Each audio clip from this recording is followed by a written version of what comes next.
Hold on. What on earth is this? I was taken aback. The words, incompetent middle school graduate, were bolded on my wife Molly's employment ID. The ID was shaking wildly in my palms. My mind was full of anger. Although I was aware that Troy, the director of the department, had often mocked Molly for having just completed middle school, I never thought an adult would act in such a juvenile manner. Who made this? Half incredulous, I muttered. Of course, it was Troy, replies Molly. After that, I called. I kept phoning because the person didn't pick up. I made at least 10 calls before I recognized it. They finally picked up on the 11th try. It's me, Isaac. I must admit that I was a little alarmed when I noticed 10 missed calls from you, even though I was unable to answer because I was in a business meeting. You usually wait before returning the call, don't you?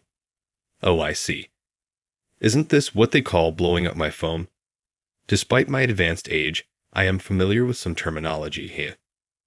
I didn't intend to laugh along with the person on the other end, but they did. Rather, my voice was filled with rage. The $634 million contract is off, Mr. Sawyer. I'm closing your business. What? The other voice screamed in surprise. Hold on. Wait. What is the purpose of this? So I launched a counterattack. Isaac Tucker is my name. I'm 30 years old. I live with my wife, who is my age, and we have been married for 5 years. We were married when we were both 25 years old, and her name is Molly. We don't have children, and because we both work, we have a routine. Molly makes supper on weekdays since she gets home earlier, and I handle the meals on the weekends and holidays. When I was 19, I worked part-time at a coffee chain and met Molly. Despite being the same age as me, she had 3 more years of job experience because she had been employed full-time since the age of 16. To my unskilled self, she appeared brilliant. She handled customers with ease, prepared orders, and gave the crew clear instructions since she was self-assured, swift, and efficient. She appeared to be an elite worker to anybody observing. I initially thought she was older than me because of this. But when we happened to be leaving work together one day after our shift ended, she remarked nonchalantly, I'm actually the same age as you, Isaac. I yelled out, No way. In shock. Aren't you kidding me? She pouted because she didn't understand. What? Do you think I look that old? The hurt look on her face stuck with me. Of course, I quickly reassured her that wasn't what I meant. Looking back, I never imagined that our awkward first interaction would lead to marriage years later. Anyway, to me, Molly always seemed like a dependable older sister-type figure. I quit that part-time job after about 2 years, but Molly, being a full-time employee, stayed on longer.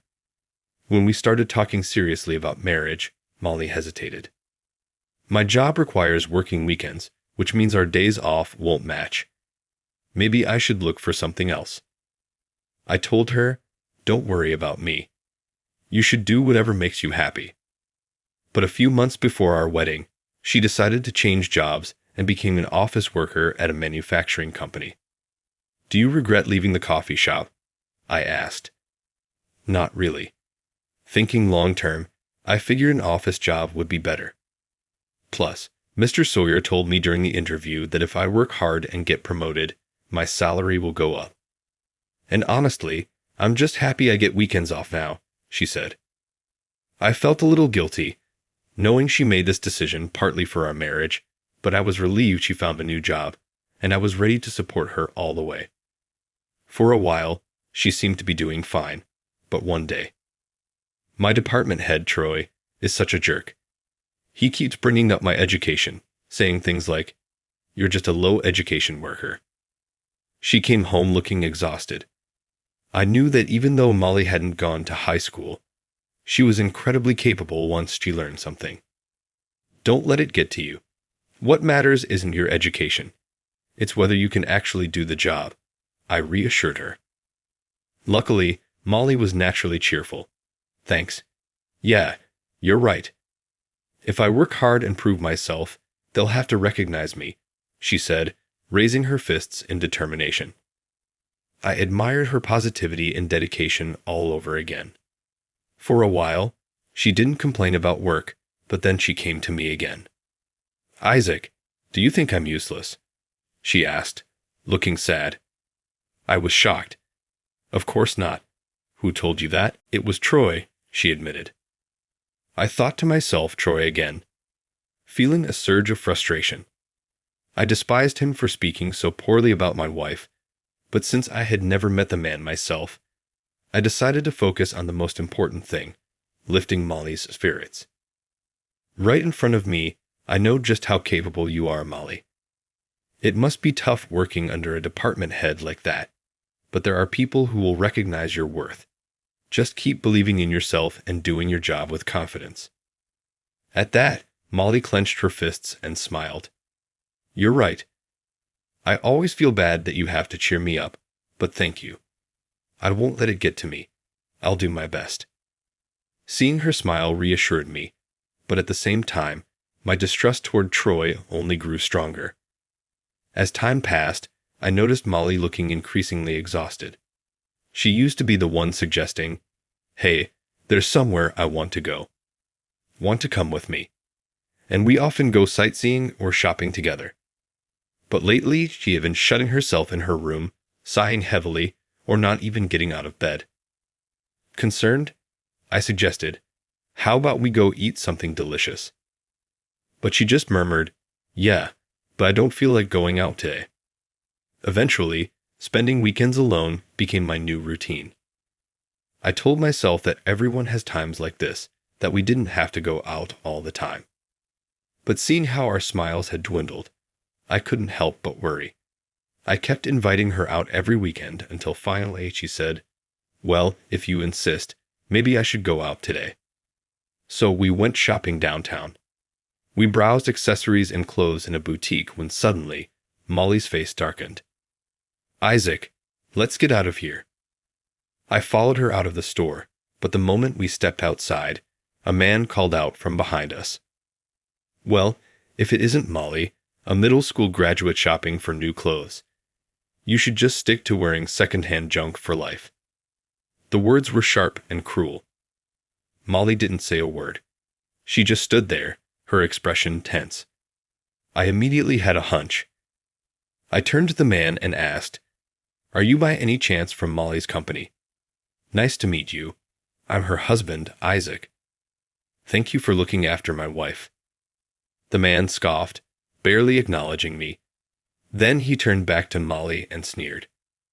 "Damn, you sure bagged yourself a fine husband for a middle school graduate."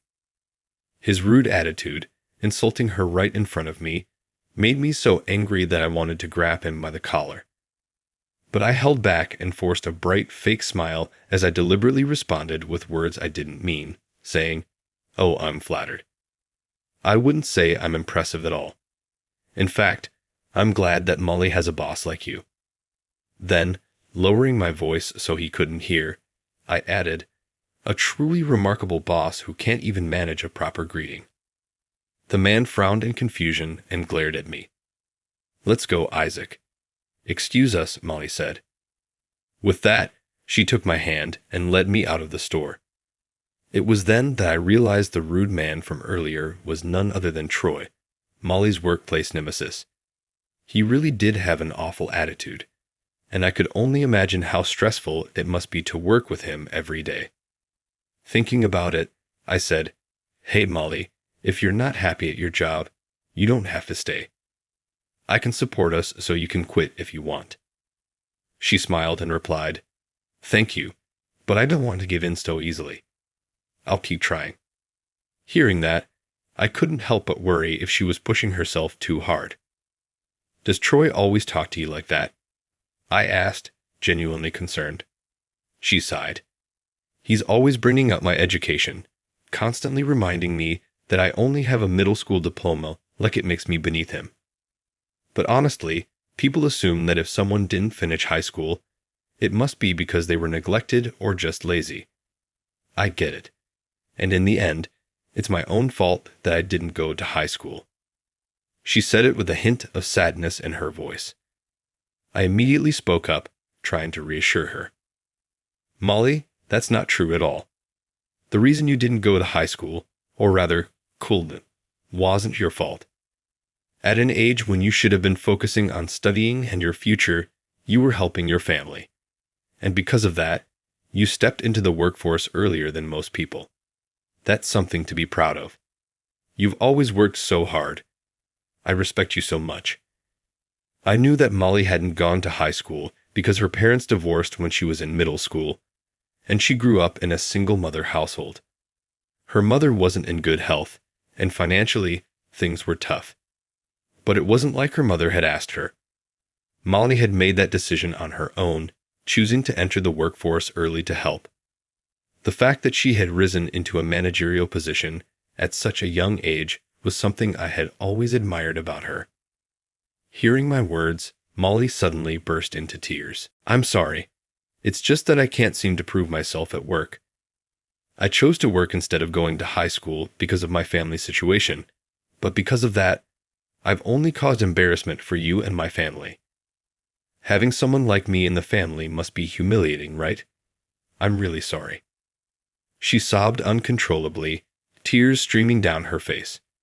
I panicked, trying to comfort her. Humiliating? No way, Molly. You're my greatest source of pride. She wiped her tears, took a deep breath, and whispered, I'm sorry. Thank you. Then she looked up at me with newfound determination and said, I'll keep doing my best. But the more she pushed herself, the more I worried that she was just wearing herself down. There were plenty of other workplaces out there, and given how capable she was, I was sure she could find another job easily. But no matter how many times I encouraged her to change jobs, she always said, no company would hire someone like me, a middle school graduate. I just have to work hard and prove myself here. And so she endured. Months passed. Then one day, something great happened. Molly came home with an unusually bright expression. Noticing this right away, I asked, something good happened today, didn't it? With a smile, she said, that obnoxious Troy got transferred. And the new department head, Kai, is a really nice guy. The whole atmosphere at work has improved, and for the first time in a long time, I actually enjoyed my day at work. Hearing that, I felt relieved and genuinely happy for her. That's amazing. It really makes a difference who you work with. I'm so glad Kai is a good person, I said. Thank you, Molly replied. From what she told me, that rude man we ran into while shopping, the one who always looked down on her, was Troy, a man in his 40s and the son of the company president. The president, Casey Sawyer, was a self-made entrepreneur who built the company from the ground up. Now, at 70 years old, he was apparently considering stepping down and passing the role to his son. Troy had been transferred to the New York headquarters, and rumors among employees suggested that the leadership transition was imminent. I was glad that obnoxious Troy got transferred, but if he's the next president, that doesn't sound good at all. When I commented, Molly quickly agreed. Right? If Troy becomes president, it's going to be a nightmare. He's obsessed with academic credentials, so he'll always look down on me. I might as well give up on promotions and raises. When I was hired, Mr. Sawyer told me he values ability over education, which is why I joined in the first place. That's a problem. We need to find a way to keep him from taking over, I muttered without thinking. But instead of dwelling on it, Molly brightened up. Well, honestly, because of Troy, I was never given proper work anyway. Now that he's gone, I can finally take on real tasks and prove myself. Kai already recognizes my abilities, so I just need to keep pushing forward. Seeing her so determined reassured me, and I wanted to support her. Then, 6 months later, Molly came home with big news. Isaac, guess what? I got a promotion. Both Kai and Mr. Sawyer recognized my work, and starting next month, I'll be promoted to section chief. Seeing my wife so excited, I felt genuinely happy for her. But that happiness didn't last long. She continued, and what she said next shocked me. And I'll be transferring to the headquarters next month. What? It was supposed to be good news, but my immediate reaction was confusion. Molly had a mixed expression, happy yet troubled. She had been working at a branch office outside the main city, but now she'd be moving to the company's prestigious headquarters in New York, surrounded by skyscrapers. It was definitely a step up. But that means you'll be working where Troy is, right? I voiced my biggest concern. Molly gave me a small nod. Well, but it's the headquarters. There are tons of employees. You probably won't have to deal with him much, right? I said, almost trying to convince myself, but she shook her head. Troy is a department head there, and I'll be a section chief in his department. So, I'll be working directly under him. She sounded disappointed as she said it. No way. Isn't there any way around this? I really don't think you should have to work with him again, I said, panicking. I had seen how miserable she was because of Troy before, and I couldn't stand the thought of her going through that again. I know, but now that both Kai and Mr. Sawyer have recognized my abilities, I doubt Troy will be able to treat me like before, she said, her eyes filled with determination. She was right, that was how things should be. She had grown, both in her skills and confidence. Yeah, you should show Troy just how capable you are. He won't have anything to say after that, I said, genuinely believing in her. But I never could have imagined what would happen just 2 weeks later. On the morning of Molly's first day at headquarters, she was dressed sharply in a gray suit, looking more polished than usual. Before leaving, she smiled at me and said, "From today, I'll be heading out before you. Sorry, I won't be able to make your coffee anymore." Good luck, Molly, I thought to myself as I watched her leave. I didn't care about promotions or raises. I just wanted her to be able to thrive in a place where she could prove her worth. I spent the day worrying about her, but went to work as usual. That evening, when I returned home, Molly was already there. "I'm home." "Molly, you got back before me. Huh. How was your first day?" I asked while setting down my bag and taking off my jacket. I hadn't looked at her properly yet. There was no response. Maybe she didn't hear me. I stepped closer, about to ask again.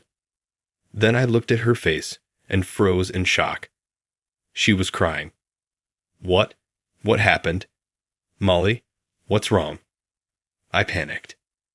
She was crying silently, holding back her sobs. Somehow, it was even more painful to see than if she had been wailing out loud. It was the kind of sadness and frustration that cut deep. "I'm sorry," she whispered. "Why are you apologizing?" I asked, confused. She shook her head. "I really am incompetent. I never should have been promoted." Then she started crying again. A bad feeling crept over me. "Did Troy say something to you?" I asked. Molly's quiet sobs grew a little louder. That was all the confirmation I needed. Just when she had finally been able to shine at work, just when she had been recognized for her abilities and promoted, Troy was back to ruin it all. It felt like we were right back where we started. Honestly, I was beginning to think she should give up on the promotion and request to transfer back to her old branch. Anything to get away from Troy. "Molly, is there any way you can transfer back to your old branch?" I asked. She shook her head. "No. It's impossible to reverse a personnel transfer like that. And besides, I worked so hard to become a section chief," she answered through her tears. "I understand that, but people like him don't just change overnight. I'm more worried about you getting drained by all of this," I told her. At the same time, I hated the idea of her career being derailed by such a pathetic excuse for a boss. Then Molly finally started talking. "Actually, today, I was sent home an hour after I arrived. Troy told me, 'There's no work for an incompetent person like you, so just go home.' Some of the other employees tried to stop him, but he stood there watching me the whole time until I left. Why does he hate me this much? And the worst part was this. She reached into her bag, grabbed a strap that was sticking out, and pulled something up. It looked like an employee ID badge. Normally, an ID like that would have a photo, name, department, and job title. But something caught my eye. There was a large, bold word printed across it. Caution. What the hell is this? I leaned in and took a closer look. Below Molly's name, written in bold, unmistakable letters, were the words, Incompetent Mittelschulgraduate. My hands trembled as I held the badge, my head filled with rage. I couldn't believe that a workplace full of adults, professionals, could stoop to something this childish and disgusting. Who made this? Before I could even finish asking, Molly said, Of course it was Troy. Of course it was. There was no one else in that office petty and cruel enough to pull something like this. Molly had earned her promotion fair and square, but Troy didn't even care to acknowledge her skills. He was still hung up on her education, still using it to humiliate her. This wasn't just bullying. It was beyond pathetic. This is blatant workplace harassment. There's no way he's getting away with this, I said. Molly nodded weakly. Yeah, but since he's Mr. Sawyer's son, no one dares to stand up to him. I understood the logic behind it. Society is like that. There are many unreasonable things that cannot be defied by blood or power. I bit my lip. Then, a switch flipped in my head. If that's how it is, then I won't hold back. I don't care what you say, Molly. Troy crossed the line, and I'm going to make sure he pays for it. Molly looked at me, wide-eyed in surprise. The next moment, I pulled out my phone, scrolled through my contacts, and made a call. The phone rang and rang. No answer. I hung up and immediately called again. I kept calling over and over. By the time I realized it, I had already called 10 times. Finally, on the 11th call, the person on the other end picked up. Isaac, it's me. I was in the middle of a business meeting and couldn't answer, but when I saw 10 missed calls from you, I'll be honest, I was terrified. Normally, people wait a while before calling again. This is what they call blowing up my phone, isn't it? I may be old, but I still know some modern slang, haha. The voice on the other end laughed heartily, completely unaware of my seething rage. I, on the other hand, was furious. Mr. Sawyer, the $634 million contract is off. Your company is finished. What? Wait a minute. What are you talking about? What's going on? He was clearly flustered, but I didn't stop. This isn't sudden. I've been holding back for a long time, but I've had enough. You allowed your son to insult and humiliate my wife. Sure, it was your son who did it, not you, but that doesn't mean you can wash your hands of this. The fact that you let someone like him run free makes you responsible. You made the mistake of pissing me off, so your company is going to take a $634 million hit. And let's be honest, it won't survive. This is the end for you. I let it all out, and damn, it felt good. The person on the phone was none other than Mr. Sawyer, the president of the company where my wife, Molly, worked.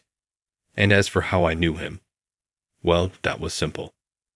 I owned my own company, and not just any company, one of the largest business partners of Mr. Sawyer's firm. Recently, my company had started using parts manufactured by his company in our production line. It was a new business relationship, one that I had carefully orchestrated for this very moment. Ever since his disgrace of a son, Troy, started harassing my wife, I had been planning this exact scenario. My company started out small, but worked hard to scale up. Through direct negotiations with Mr. Sawyer, I intentionally made his company dependent on me by doing large-scale transactions. Mr. Sawyer also jumped on this large deal and became heavily dependent on the revenue from my company. And it seems that he also proceeded to invest in many new machines. Wait, your wife? Are you telling me that woman with the same last name as you in my company? She's your wife?" Mr. Sawyer yelled in shock. "That's exactly right. I figured you might have noticed. But let me ask, if you had known, would you have stopped your son from humiliating her? Because I don't think this is about who she is at all. I think it's about basic human decency." And as expected, Mr. Sawyer had no idea what had happened today. "Your son Troy gave my wife an ID badge that said, 'Incompetent middle school graduate' on it. Then, within an hour of her first day at headquarters, he ordered her to go home, saying there was no work for someone as useless as her. That's a clear compliance violation." When I explained this, Mr. Sawyer said over the phone, "Oh my, no way, no way," and moaned repeatedly. "I deeply apologize. My son's behavior is completely unacceptable. Please forgive me. Just, please don't cancel the contract. We've already increased expenditures expecting the revenue from this deal. If you pull out now, my company will collapse." Mr. Sawyer was desperate. But frankly, I didn't give a damn. Troy had humiliated her, degraded her, and reduced her to tears.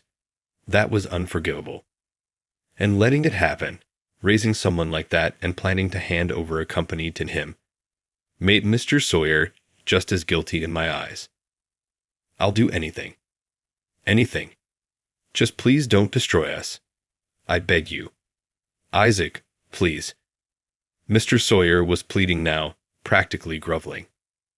Then Molly, who had been silent until then, interrupted, wondering if the caller had heard her voice. "Isaac, I want you to let that much go.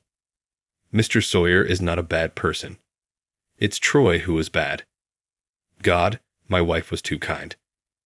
I fell in love with her all over again in that moment. But I wasn't ready to let this go. I get it, Molly. But as a president myself, let me say this. A leader is responsible for everything their subordinates do. Maybe Mr. Sawyer is a good man, but that doesn't change the fact that this happened under his watch. That's just how it works." When I explained this to Molly, she fell silent, as if thinking for a bit. Then she said, "Isaac, thank you. If it weren't for Isaac's actions, I would have been ruined by Troy's harassment. May I make a proposal to Mr. Sawyer?" she said in a strong tone. I couldn't refuse her when she said that, so I handed her the phone I was using while on a call with Mr. Sawyer. "Mr. Sawyer, this is Molly speaking. I apologize for involving my husband in this, but I had no other choice. The truth is, your employees, including myself, feel powerless against your son because he is your heir. No one dares to speak up, and he knows this. He uses it to his advantage. He especially targets employees with lower academic backgrounds, verbally abusing them and blocking their promotions. I was told during my interview that your company values ability over education. You said that yourself. But that philosophy hasn't been passed down to your son. So, I ask you, do you really intend to make him the next president? Please reconsider." Molly spoke clearly and firmly. I couldn't hear what Mr. Sawyer said in response, but the conversation continued for a while. I watched silently as Molly stood her ground. Then, after some time, she handed the phone back to me. "Thank you, Isaac. Mr. Sawyer wants to talk to you again." So, I took the phone. "I owe you both an apology. Molly is absolutely right, and it made me realize my mistake. I was too busy to educate my son, and I did not know what he was doing to his subordinates in the company. I should have been paying more attention, but I let myself believe that Troy was just misunderstood. I ignored the reality of the situation. This is my failure as a father and as a president. I should have never let this happen. I am truly deeply sorry." Mr. Sawyer's voice was heavy with regret. Then Molly spoke up again. "Isaac, Mr. Sawyer understands now. Please let this go. I still want to work at this company. I just got promoted, so I want to earn my place here. So let's continue doing business under one condition. Troy must be demoted. He can't be next in line for president. All the other employees don't like him, so it's for everyone's sake. I hesitated. It felt like they were ganging up on me, but in the end, I nodded, reminding myself that what was important was Molly's willingness to continue working here. Fine. Mr. Sawyer, you heard her. Troy is out. Demote him, remove him from the succession plan, and I don't want him anywhere near my wife. If you can promise that, we'll continue doing business. I relayed my message to Mr. Sawyer, but as I said it, another thought crossed my mind. Shouldn't Troy just be fired outright? I was about to suggest it when, before I could even open my mouth, Mr. Sawyer spoke first. I'm firing my son. I finally understand. He's lived his whole life knowing nothing but my company. Even if I demoted him, I don't think he'd change. What he needs is to start over from the ground up in a completely different company. He needs to learn basic professionalism and workplace manners before anything else. Hearing that, I suddenly realized why Molly had defended Mr. Sawyer earlier, and it made me happy. I think that's the right call. Not as payback or anything, but honestly, it's for his own good too. Oh, I've got an idea. How about he works as an entry-level employee at my company? I'll train him properly. I grinned at my own genius idea. You really take him in? I would be incredibly grateful. I was worried that no other company would be willing to take in a problematic 40-year-old man who got fired from his own father's company. Thank you. Mr. Sawyer unexpectedly agreed without hesitation. He said he was grateful, but in reality, I had only made the suggestion half out of a scheme to make Troy, who had harassed my wife, my subordinate, and work him hard. Well, now that it's decided, I'll train him properly and turn him into a man who won't be an embarrassment in society. Mr. Sawyer was lenient with his son, but at his core, he was an honest president. As a way to repay him for listening to my wife's opinion, I felt determined to make sure his son would grow into a capable person, even though he's older than me. And with that, the situation was settled. For now. Molly had a rough first day at headquarters with Troy giving her a hard time, but from the next day, with a change in department head, things became peaceful. Now she should be able to fully utilize her abilities. Hey, my father told me to come, so here I am. But why the hell do I have to work at this company? Troy suddenly exploded with frustration at me, seemingly unable to properly argue against the order given by his father, the company president. Trying to hold back a laugh at his obvious attempt to act tough, I introduced myself. I'm Isaac Tucker, the president of this company. Starting today, you'll be working here as one of my employees. I look forward to working with you. You calling yourself a president? You're younger than me. I'm Mr. Sawyer's son, the future president. I outranked you. Troy immediately rebelled against me. Again, trying not to laugh, I responded. Oh, didn't your father explain everything before you came here? The whole future president thing. That's not happening anymore. At your current state, being president is a far-off dream. Forget being president. You won't even make it to department head, section chief, or even a low-level manager. You're not even fit to be a regular employee. You completely lack basic professional etiquette. What the hell? You bastard. His mental age was that of a grade schooler. No, even worse. Rebelling won't change anything. Think about it. If you're standing here now, it means you've already been fired from your father's company. If I hadn't hired you, you'd be unemployed. Your only work experience is at your dad's company, where you were hated by your subordinates and caused endless problems. No company in the U.S. would hire someone like you, not even for a part-time job. If an employer had to choose, they'd hire a high school or college student over a useless middle-aged guy like you. I laid it all out bluntly. What? Don't mess with me. Acting all high and mighty, Troy became even more agitated. I, on the other hand, could barely hold back my laughter. Well, I get that you're full of complaints, so I'll let you vent for today. Say whatever you need to say, and then I'll introduce you to your trainer. From today onward, you'll listen to her and do exactly as she says. Understood. Seeing how unfazed I was and how I spoke to him as if he were a child, Troy seemed to give up and fell silent. Seeing that, I called in my secret weapon. Erica, I'm counting on you. Yes, Mr. Tucker. The woman who walked in was Erica, an employee who was 1 year younger than me. She was by far the sharpest and most capable employee in our company. Mr. Tucker, is this the guy? The one who disrespected Molly? Erica spoke with clear disdain. That's right. But if you let that thought get to you, you'll just end up resenting him. So please, keep a level head and train him well. Mr. Sawyer has done us a favor by helping Molly's career, so let's return the favor by shaping this spoiled child, Troy, into a proper working man. Understood. Understood, Mr. Tucker. Erica responded calmly. Disrespected Molly.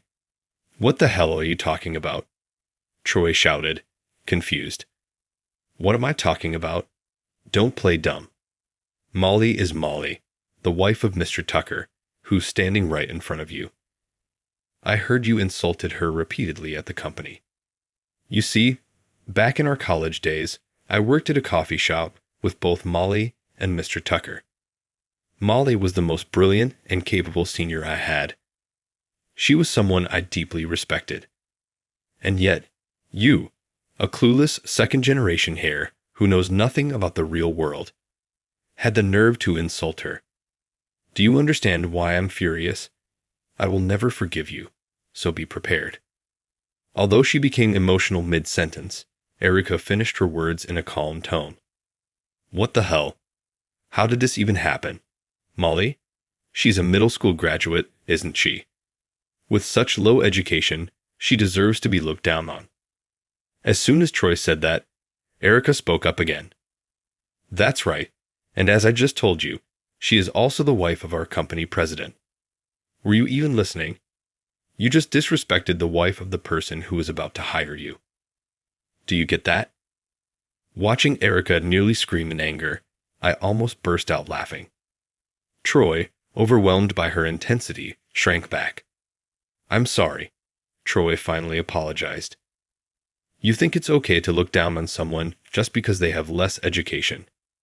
How ignorant can you be? There are plenty of successful people with little formal education. And on the flip side, there are countless highly educated people who are completely incompetent at their jobs. Like you, for example. Erica spoke with great intensity. I'm sorry. Please don't be mad. Troy shrank back even more. I secretly praised my own HR sense. Assigning Erica as his trainer was the right choice. All right then. We're heading out to greet our clients right away. First, you'll have to relearn how to properly introduce yourself. You're my junior now, so don't you dare try to act out of line. Yes, ma'am. Troy completely surrendered and obediently followed Erica. I quickly stopped him and called out, Troy, here, take this. Your business cards. Make sure you bring them with you. I handed him a simple card that only had his name. No job title. Months passed, and although Troy's poor memory meant he wasn't much of an asset as an entry-level employee, thanks to Erica's training, he at least learned some basic manners. His rebellious attitude toward me also faded. Though reluctant, he finally accepted me as his employer. During the company holiday party, a question I had been meaning to ask came to mind, so I turned to Troy. Troy, I heard you used to look down on all employees without a degree at your old company. But you especially targeted Molly with insults. Why was that? Hearing my question, Troy straightened up and answered. To be honest, I was under a lot of pressure as the president's son, knowing I'd have to take over the company one day. Deep down, I was anxious. Molly was quick to learn and immediately gained favor with my father and other executives when she joined. I was jealous of her. And then one day, my father told me, you should learn from Molly and start achieving real results. That frustrated me even more. Then, by chance, I saw her resume and realized she had only finished middle school. I was shocked. My father always said he didn't care about academic backgrounds, but I had struggled through college entrance exams and managed to get into college.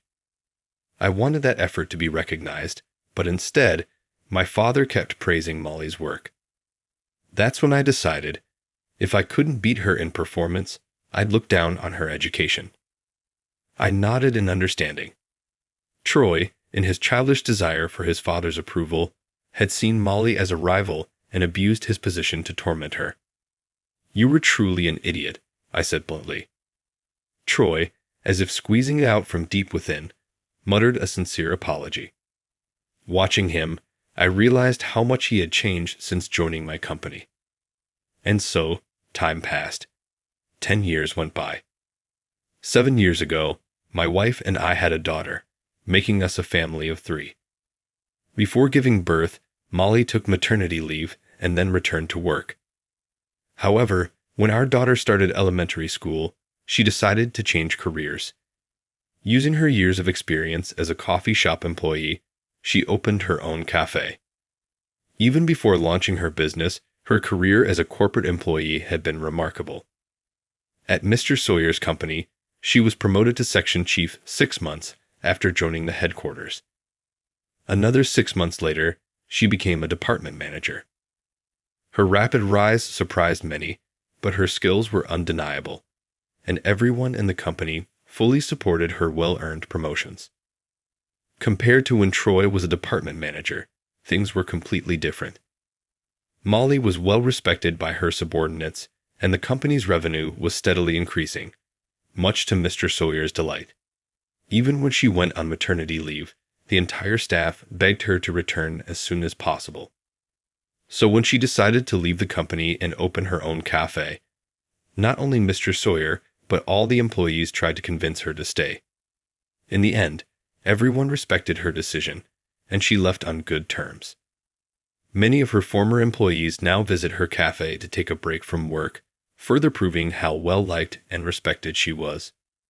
Watching this, I found myself admiring her even more. As for who replaced Molly as the department manager, I had hoped that Troy, whom I had trained at my company, would reclaim the position. But Mr. Sawyer determined that he still wasn't ready for that level of responsibility.